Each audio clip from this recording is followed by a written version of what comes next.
Ce 24 avril, le départ de la doyenne des courses cyclistes sera à nouveau donné depuis la place Saint-Lambert à Liège. Direction Bastogne, retour sur Liège pour une arrivée dans la côte d'Anse. Et un vent nouveau souffle pour Liège-Bastogne-Liège puisqu'une nouvelle côte a été introduite, celle de Nagno, à peine 3 km avant l'arrivée.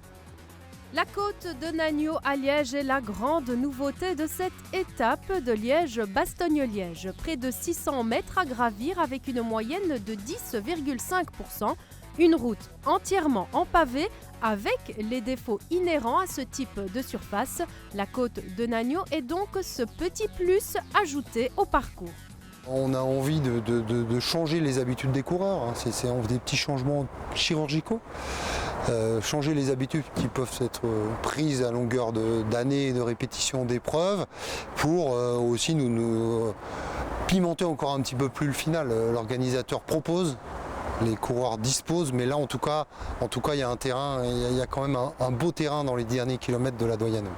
Aucune facilité ne sera apportée aux coureurs dont la fatigue se fera déjà sentir au moment de l'ascension.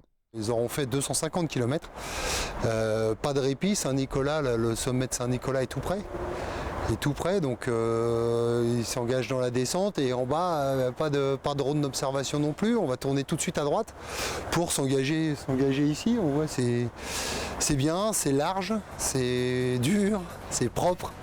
Nous avons été à la rencontre des jeunes cyclistes de l'Institut provincial de l'enseignement secondaire de Serein.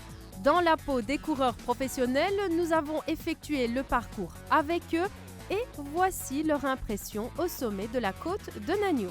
Cette côte est assez dure, surtout les 100 derniers mètres, très glissant, parce que, surtout quand il pleut comme aujourd'hui. Les pavés étaient fort écartés. Il faut faire gaffe où on met les roues. Elle conviendrait bien à Kwiatkowski ou à Valverde. Et pourquoi pas à Tim Wellens qui pourrait partir après les 220 km. Il aime bien souvent de partir à la fin. C'est une côte assez courte, mais au début c'est assez roulant. À la fin, les pourcentages sont plus élevés, donc c'est plus dur. Je pense que pour monter au plus vite, il faut prendre le côté. Parce qu'au milieu de la route, il y a beaucoup plus de trous et ça peut ralentir le coureur.